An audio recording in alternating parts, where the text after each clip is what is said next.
Magandang umaga mula sa Pag-asa Weather Forecasting Center. Ito na ating update sa binabantayan nating Bagyong Uwan sa loob ng ating Philippine Area of Responsibility. Latest location natin para kay Bagyong Uwan kaninang alas 4 ng umaga ay nasa layong 985 kilometers silangan ng Eastern Visayas.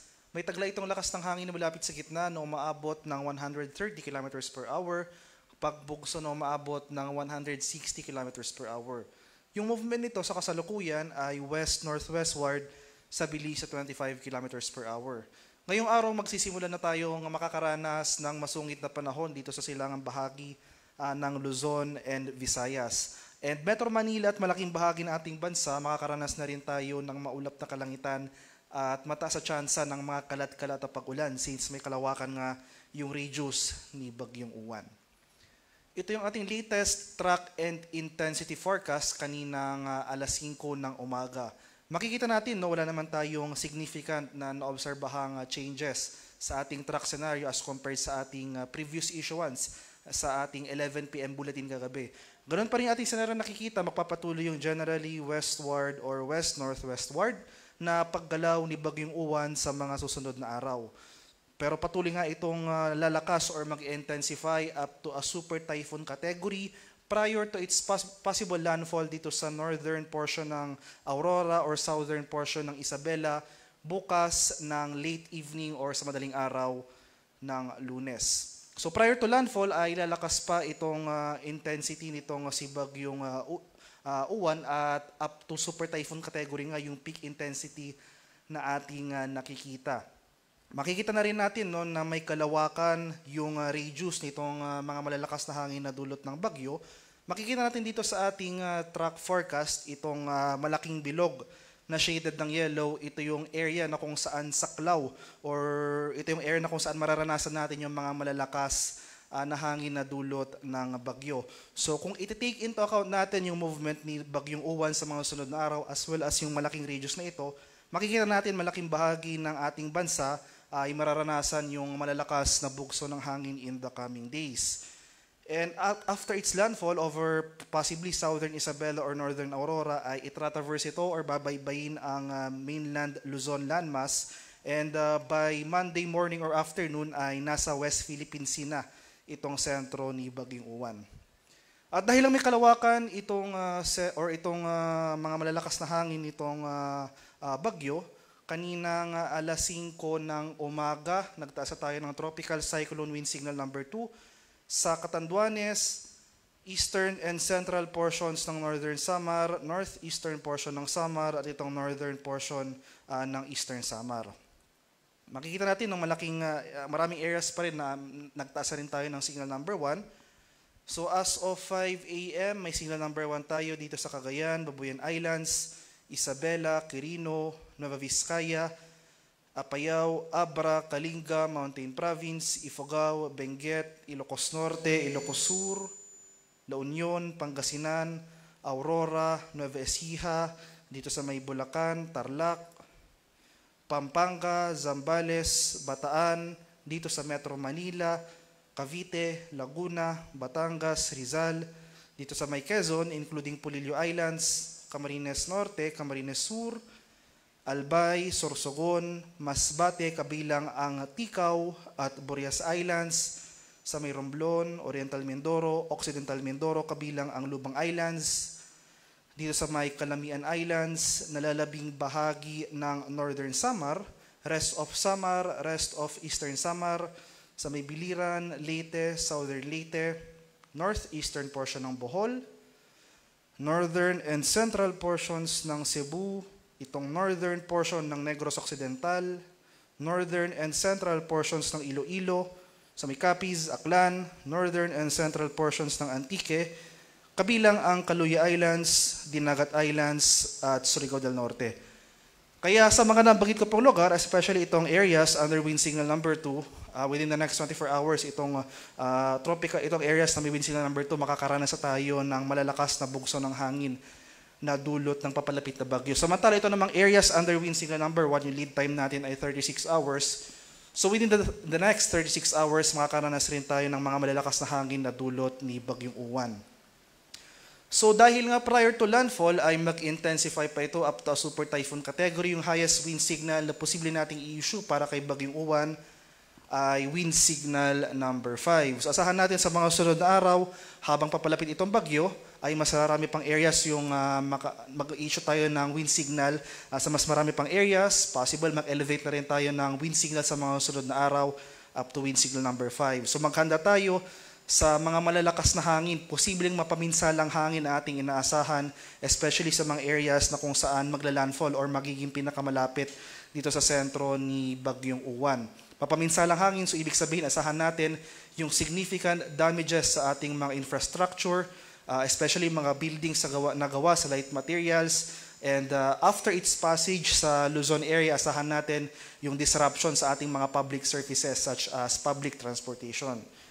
So sa mga lugar na hindi ko pa nabanggit na walang tropical cyclone wind signal, posible tayong magtaka sa mga sunod na araw. Bakit, especially itong area ng Visayas at Mindanao, bakit walang wind signal sa aking lugar, pero malakas yung bugso ng hangin. So dahil may kalawakan nga yung radius ni Bagyong Uwan, for today and tomorrow sa mga lugar kung hindi nabanggit na walang wind signal, the rest of Palawan, Visayas, and Mindanao, asahan natin yung mga pagbugso ng hangin for today and tomorrow.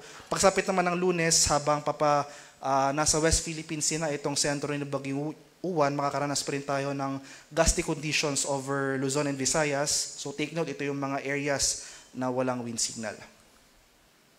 In terms naman of heavy rainfall, ay yung mga malalakas na ulan na dulot ng bagyo. So ito yung ating latest weather advisory na inisyo kaninang alas 5 ng umaga. Ito yung ating 24-hour rainfall forecast. Kumbaga ito yung ating heavy rainfall outlook sa mga sunod na araw. So for today, for the next 24 hours, makakaranas tayo ng 50 to 100 millimeters sa pag-ulan dito sa easternmost portions ng Luzon and Visayas, sa may Catanduanes, Northern Samar at Eastern Samar. And starting tomorrow, so ito na yung time period na kung saan papalapit na yung sentro ni Bagyong Uwan, nearing landfall dito sa may area ng Southern Isabela or northern portion ng Aurora, ay makakaranas tayo ng malalakas sa pag-ulan sa eastern section ng Luzon. Possible humigit ng 200 millimeters torrential rains dito sa may Aurora, Camarines Provinces, Catanduanes at sa Albay. So makikita natin dito sa diagram na ito, itong ating weather advisory for tomorrow, itong rainfall forecast for tomorrow, malaking bahagi na ng Luzon, as well as itong eastern section ng Visayas makakaranas ng pag-ulan. So mostly situated yung concentration ng mga malalakas sa pag-ulan, malapit dito sa sentro ng bagyo. So more importantly, itong eastern section ng Luzon, asahan natin na concentrated dito yung pag-ulan for tomorrow. Pagsapit naman ng Monday, so by this time ay possible tumatawid na yung sentro ng bagyo over Luzon landmass. So by Monday, possible nakalandfall na ito sa may Aurora or sa may Isabela. And by Monday, tumatawid na ito sa Luzon landmass. So makikita natin no malaking bahagi ng hilag at gitnang Luzon makakaranas ng significant na mga pag-ulan. Greater than 200 millimeters dito sa may Ilocos Region, Cordillera, Cagayan Valley at itong northern portions ng Central Luzon. And magpapatuloy pa rin yung mga pag-ulan for the rest of Luzon, pero mababawasan na yung mga pag-ulan dito sa may Eastern Visayas and portions of Bicol Region. Kaya sa mga susunod na araw, maging handa po tayo at alerto sa mga banta ng flooding at landslides dahil makikita natin dito na malalakas yung ating rainfall projections. Significant yung rainfall na ating mararanasan sa mga susunod na araw. Maging handa po tayo at alerto sa mga banta ng flooding at landslides. Posible rin yung tsansa ng pag-apaw ng mga ilog at dalampasigan. Isa ring hazard na ating kailangang ipaalala sa ating mga kababayan ay yung hazard or yung banta ng storm surge, yung daloy ng bagyo. Ito yung pagpasok ng tubig dagat further inland. So yung mga pinaka-susceptible dito ay yung ating mga kababayan sa mga low-lying at mga exposed na coastal areas. So base sa ating latest storm surge warning na in-issue kanina alas 2 ng umaga, posibleng umabot ng more than 3 meters ng storm surge ang ating mararanasan within the next 48 hours sa may Camarines Norte, Camarines Sur, Catanduanes at portions ng Quezon. So makikita rin natin dito, no? So hindi lang dito sa area na ito, maski dito sa area ng Cagayan, Isabela, sa may or rather dito sa may Isabela, Aurora, itong nalalabing bahagi ng Kabikulan as well as itong portions ng Samar provinces may banta rin po tayo ng storm surge. Pero mostly focus yung highest levels ng storm surge dito sa may Camarines Provinces, Catanduanes at Quezon. Kaya sa ating mga kababayan sa mga low-lying at mga exposed na coastal areas, ngayon pa lamang makipag-ugnayan po tayo sa ating mga LGU, sa ating mga lokal na pamahalaan regarding evacuation or paglikas sa higher ground para manatiling ligtas po tayo sa banta ng daluyong ng bagyo. And sa kalagayan naman ating karagatan, as of 5 a.m., ito yung ating latest gale warning issuance.